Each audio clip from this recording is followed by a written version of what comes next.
just after 10 in the morning, September 1st, 2018. This is James's breakfast. It's Costco garlic toast that he likes with those awful breaded pickle spears and some kale nuggets that I made. Sauerkraut, tomatoes and fresh radish, and baba ganoush that I made. Now, what I normally do is when I barbecue, I wrap up an eggplant and I cook the eggplant. I don't eat the eggplant with our barbecue meal, but I make baba ganoush out of it later on. And it can sit in the fridge for a few days that way, and then I just whip it up into some baba ganoush. So you just, it gives it a nice smoky flavor, barbecuing it. And then, I mean, if you like it more smoky, you can add a little more smoke, liquid smoke or whatever to it. And tahini and lemon juice and garlic, and that's it. You whip it up, it's yum. Great dip for anything, almost. He's having kale juice and a mixture of carrot and tomato juice there, which he hates the mixtures, and he's having a hard-boiled egg and peach for dessert. I am having calfetti nuggets, or calfetti eggs. There's no eggs in them. It's totally vegan. And in fact, I don't know what's in that. I haven't looked yet. I can't imagine there's anything that's of like nutritional value in there. But the stuff that I made myself is all vegan. So my kimchi that I'm having instead of sauerkraut is vegan, and so is the baba ganoush, and so are the kale nuggets. And I'm having carrot kale juice and smoothie made out of my sour cherries and wild blueberries. And oh, I wanted to show you something. I brought it out and then I took it off my lap. So that's minced up kale pulp, or sorry, not kale, cucumber. And there's quite a lot of it there.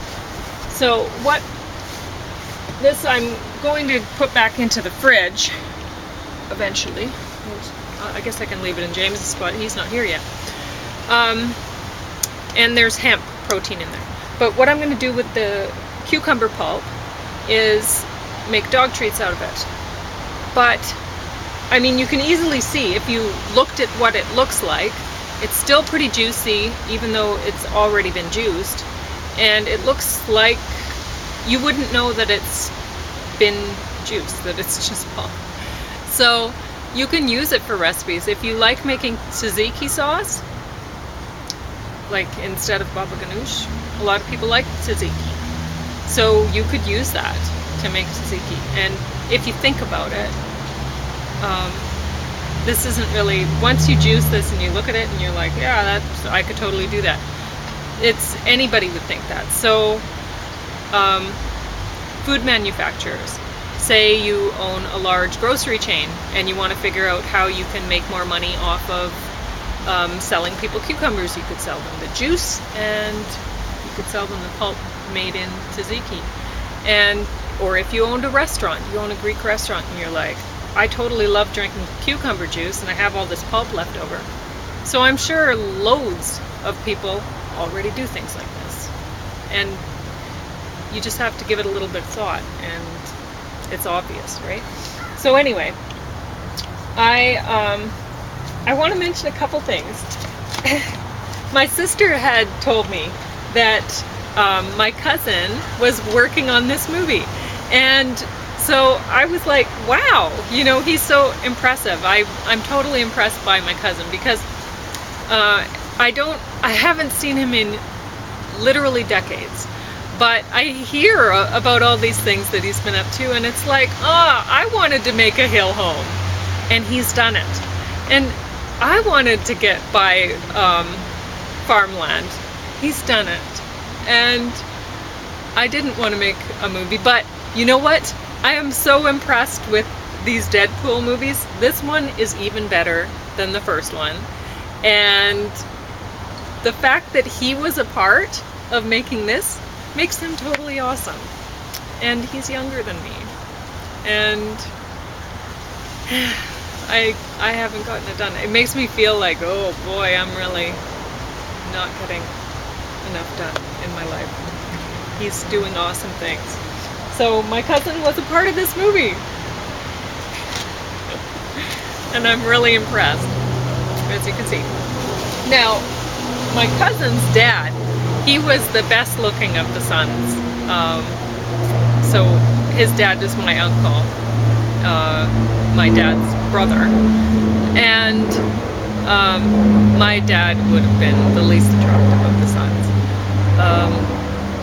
But anyway, my cousin Tyler, he was the least attractive of my Uncle Gary's sons, but doesn't make him not attractive. I mean, both of his parents are absolutely beautiful. Like, my grandma used to dress up my Uncle Gary in Pam's hand-me-downs, her dresses, because Gary was so pretty. And all of their children are just amazingly beautiful. Most of them are girls, but and they had a lot of them.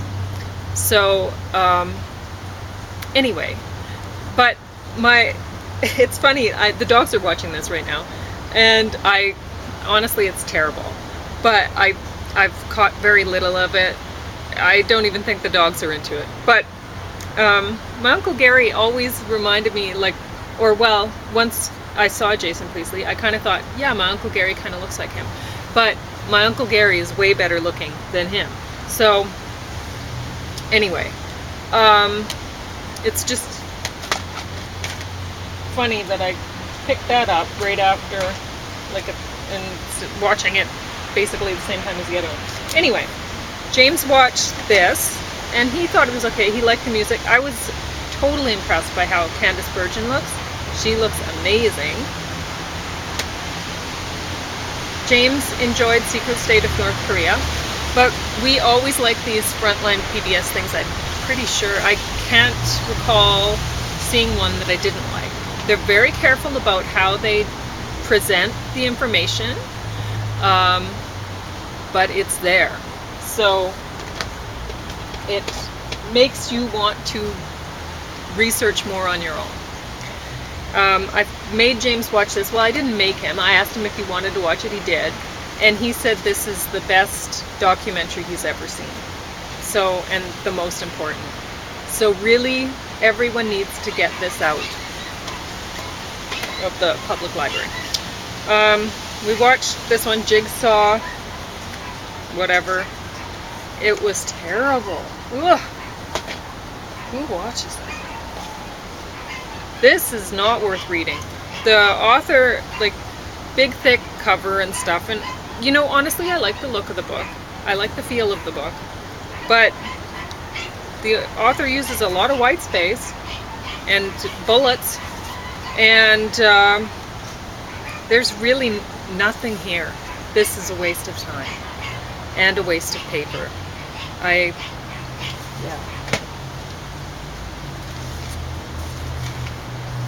Worms at Work, nobody would enjoy this. Nobody. This is not even set up for children. Like, there's a lot of drawings, which really, that's terrible. Terrible. Did you get your kid to draw that for you? Like, honestly. And there's a lot of black and white pictures, so nobody wants to see that in a book. Like, maybe in the 1970s you could get away with that, but you can't today. And this, I don't even know why you need a book about worm composting anyway. It's pretty easy to figure out. So that was a total waste. Don't borrow that.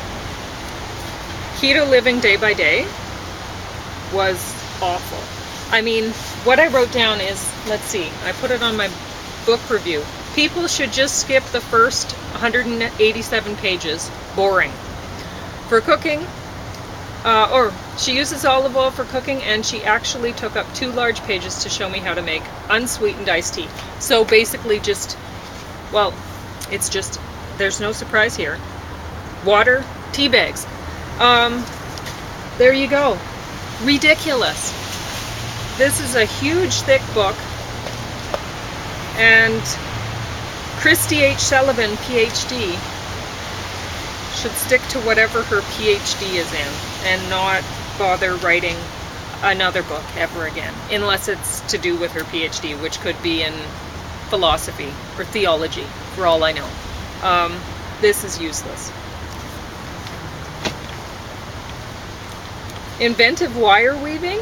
Everyone should get this. This is so interesting. I never would have guessed that this is how these sorts of jewelry items are made. That is so beautiful. That little vial with, I don't know, what is it? Little rosebuds or whatever, dried rosebuds in it. Yep. Lovely. Just beautiful. And, well, you could put anything in there. Like if you've ever studied Wiccan arts or whatever, a lot of the time we'll put a little vial of whatever, a little potion, right? Carry along with them. So you could do that. Make that beautiful, beautiful vessel. So lovely. Just beautiful. So I would recommend everybody borrow this from the library, even just to look at, to appreciate this person's artwork that they've done. Those designs, those jewelry designs are fantastic. Oh, I should say who it's by. Suzanne Barzacchini, Inventive Wire Weaving. The Glass Pantry by Georgianne Brennan was pretty much useless. I mean, it had, there was one recipe for nectarine mustard. Just a minute. Yeah, nectarine mustard, page 72. Nothing else was really worth, like a lot of the time I'll read cookbooks and they'll have fancy ingredients like champagne or whatever in them, and really the recipes are not worth those expensive ingredients, is what I found. They're not very good recipes, and they've used those expensive ingredients to make up for the fact that they lack culinary talent.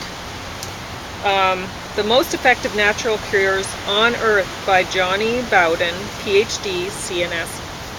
It's quite thick and full of information. I wrote down quite a few notes.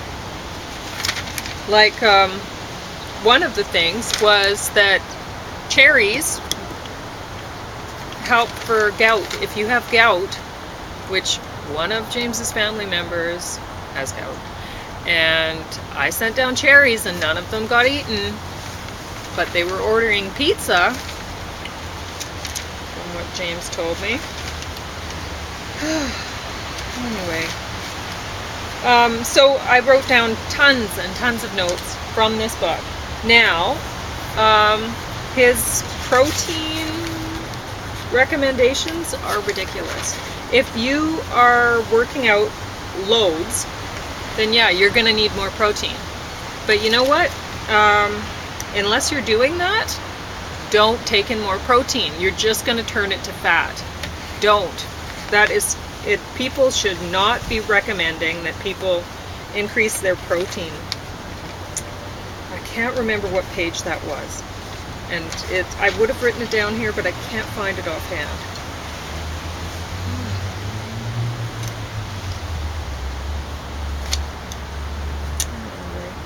The gout, cherries for gout, is page 187. I just found that in my notes.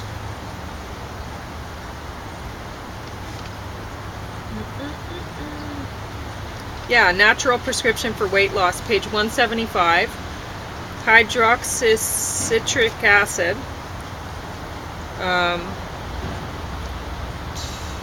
And CLA. And green tea extract or green tea.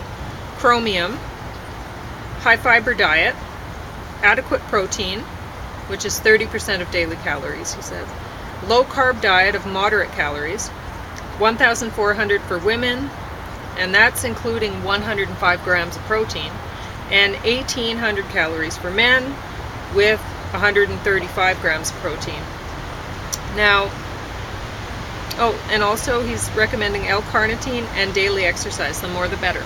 And I agree with the exercise. Yeah, definitely. Get out hiking. This is perfect weather for hiking. Perfect. And if you can't get out into the mountains for hiking, just go for a walk. You know? Get some urban hiking done. It's not nearly as fun, but whatever. Now, anyway, but I don't think you should be increasing your protein unless you are increasing your activity. And so, you know, half of that will probably be enough for most people. You may not want to hear that because you may really enjoy eating your high protein, but what you really should be eating is your high fiber. So you eat something like a kale nugget. There's a lot of fiber in there, and it's pretty much all fiber almost. I mean, I put in miso and what else to bind it together? Can't remember. Oh, it was just the miso, nutritional yeast too for flavor. But anyway, that has the quinoa and the amaranth, which are whole. They're complete proteins and whole grains on the outside. It also has teff, which promotes weight loss. So if you still want to have grain in your diet, teff is a non-gluten, like a gluten-free grain. It's a whole grain. It promotes weight loss. You'll actually lose weight if you eat it. It's not bad for you. Heirloom Vegetable Gardening by William Woys Weaver. Waste of time. Thick book. I was very excited to get this, and there's not enough pictures. There's a lot of descriptions. I would get more enjoyment going through like a gardening catalog or whatever of heirloom vegetables than I did going through this, because they know how to set them up. They know I'm going to look at the picture and go, ooh, look at that pumpkin, or whatever, right? Don't give me a written description. Nobody's going to want that. Anyway, I'll put that there. And now I already had broccoli juice this morning with my turmeric and black pepper, but I'm going to have a little piece just with my baba ganoush.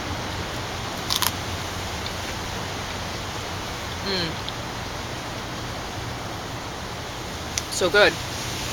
And I only put 2 slices of radishes for my plate because there's radishes in the kimchi. Whereas the sauerkraut, there's no radishes in the sauerkraut, so I gave James 4. That's why. So if you're thinking, oh, well, why'd you... Well, there's probably 2 radishes worth in my kimchi there, so...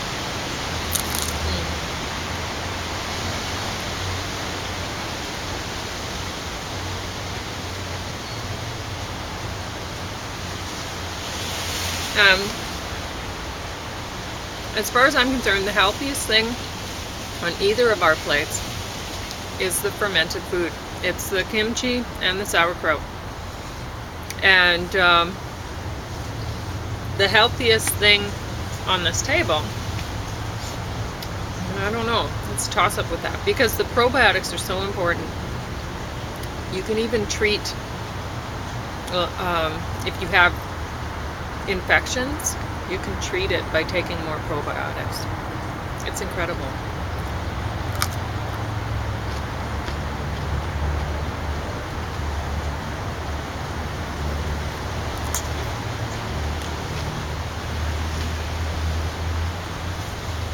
That's the best baba ganoush I've ever made. That was a good one today.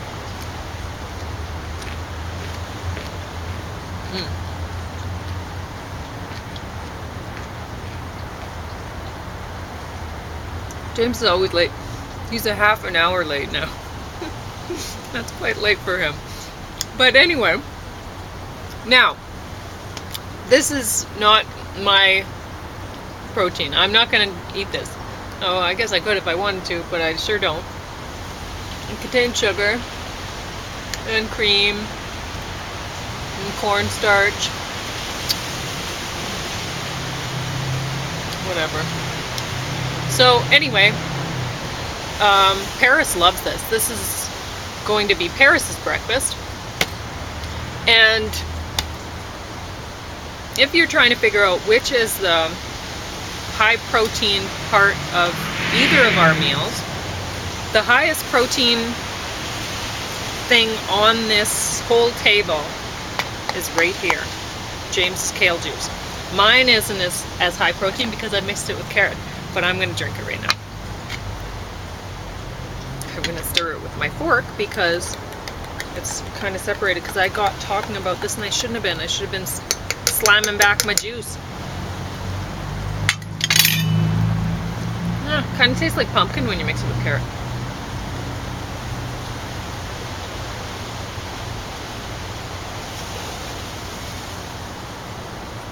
It's not too bad.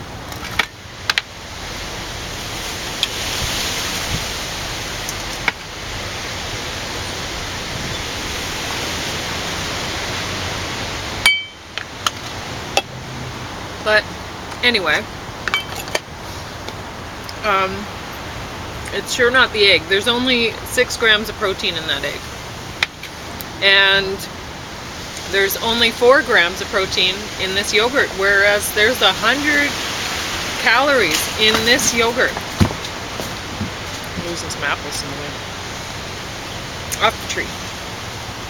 I'll pick them up and use them. They're fun. So, and the calories on that are pretty high too. Anyway, but the calories on this, not high at all. And huge amount of protein.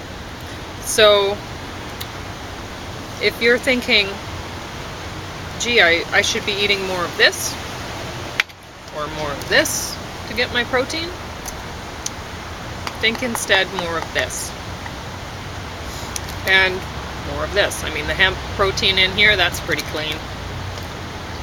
And the kale feta eggs, pretty good protein too.